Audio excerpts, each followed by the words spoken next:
So in this video we're going to solve a second order linear differential equation with constant coefficients in the case where the characteristic polynomial has a repeated root. So this was case 2, that the solution process for which we developed in video 3. So we look at this, we verify that we have a second order linear homogeneous differential equation with constant coefficients. Once we verified that that's the situation we're in, then we create our characteristic polynomial, which is 9r squared minus 12r plus 4. And this needs to equal 0. So this is our characteristic polynomial.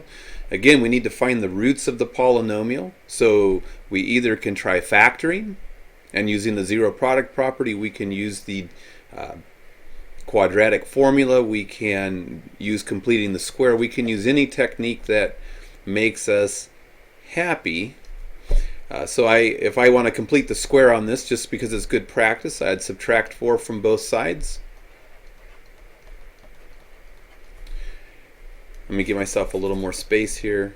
9r squared minus 12r, and then we would divide out the leading coefficient on this r squared term, so that we get a leading coefficient of 1, because completing the square requires a leading coefficient of 1. And then we have 12 over 9, which we can reduce because this, 3 will go into both of those terms. We'll wind up with a 4/3. And then the completing the square process says take half of the linear coefficient, so half of negative 4/3, which is just going to be negative 2/3. And then the completing the square process says square it, square half that term, and then add that amount to both sides.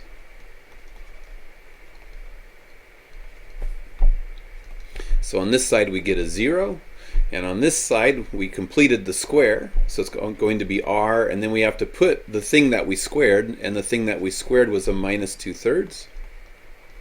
Then we're going to take the square root of both sides, which will still leave us with a 0 over here. And so we get that our root, r1, because it's a repeated root, is just 2/3.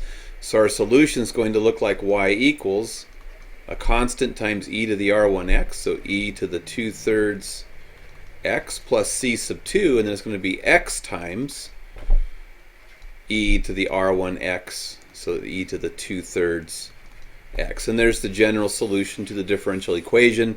If we had a boundary value problem, or if we had initial conditions on this differential equation, we could try to solve for the constants of integration that we have showing up here.